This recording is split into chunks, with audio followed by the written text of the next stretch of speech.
बलराम जी के विषय में कौन नहीं जानता। ये बल के धाम थे और साथ ही क्रोध के भी। जहाँ कृष्ण अपनी मुस्कान और शील स्वभाव के लिए प्रसिद्ध हैं, वहीं बलराम को उनके क्रोध के लिए जाना जाता है। वैसे भी वे नागवंश के थे और नागवंशी क्रोधी स्वभाव के लिए जाने जाते हैं। दोस्तों, बलराम जी बहुत ही शक्तिशाली थे, किंतु इतने बलशाली होने पर भी उन्होंने महाभारत के युद्ध में ना लड़ने का फैसला आखिर क्यों किया? और ऐसा क्या कारण था कि वे युद्ध करने के स्थान पर तीर्थ यात्रा चले गए थे? तो दोस्तों, अगर आप भी इसके पीछे का रहस्य जानना चाहते हैं, तो हमारे साथ वीडियो में अंत तक जरूर बने रहें। दोस्तों, महाभारत के युद्ध में हजारों सैनिक और योद्धा मारे गए। इसमें सभी छोटे बड़े राज्यों से सैकड़ों राजाओं ने भाग लिया था। बलराम जी ने भगवान कृष्ण को समझाया था कि हमें युद्ध में शामिल नहीं होना चाहिए। दुर्योधन और अर्जुन दोनों ही हमारे मित्र हैं।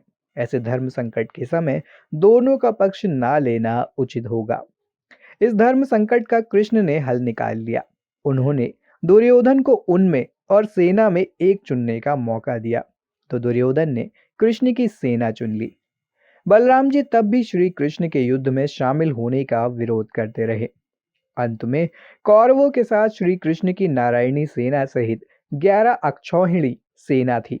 वहीं पांडवों के पास केवल 8 अक्षौहिणी सेना ही थी और निशस्त्र भगवान श्री कृष्ण। तो ऐसे में बलराम ने युद्ध ना करने का निर्णय लिया और तीर्थ यात्रा पर निकल गए। और तो और उन्होंने भगवान कृष्ण को यह सुझाव भी दिया कि वे युद्ध में शामिल ना हो, क्योंकि दोनों ही पक्ष हमारे संबंधी हैं और किसी एक का पक्ष लेना दूसरे के साथ अन्याय करना होगा। दोनों ही पक्ष अधर्म कर रहे थे। अगर हम इसमें शामिल हुए तो वह भी अधर्म कहलाएगा। और बलराम भैया दुर्योधन को वचन दे चुके थे कि कृष्ण युद्ध में शस्त्र नहीं उठाएंगे।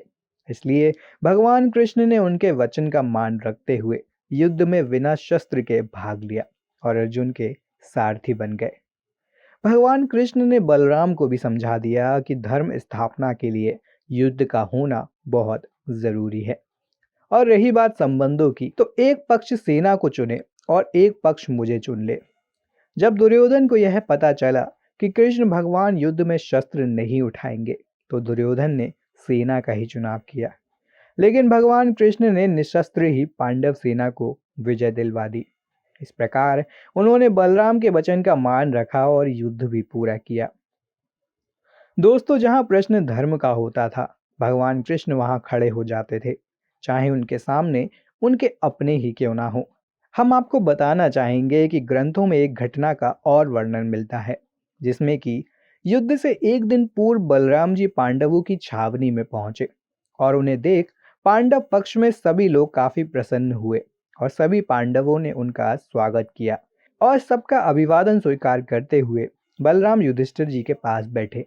सबको यह लग रहा था कि बलराम जी ने अपना निर्णय बदल लिया होगा, लेकिन बलराम बहुत ही दुखी मन से कहने लगे कि इस युद्ध में मुझे कोई रुचि नहीं है। सभी लोग आपस में लड़कर मूर्खता कर रहे हैं और मेरे लिए पांडव और कौरव दोनों ही प्रिय हैं।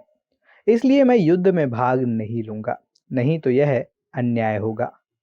भीम और दुर्योधन दोनों ही मुझसे गधा सीख चुके हैं। दोनों ही मेरे अपने हैं और इन दोनों को आपस में लड़ते हुए देखकर मुझे अच्छा नहीं लगेगा। फिर बलराम जी बोले, इसलिए मैं तीर्थ यात्रा पर जा रहा हूँ।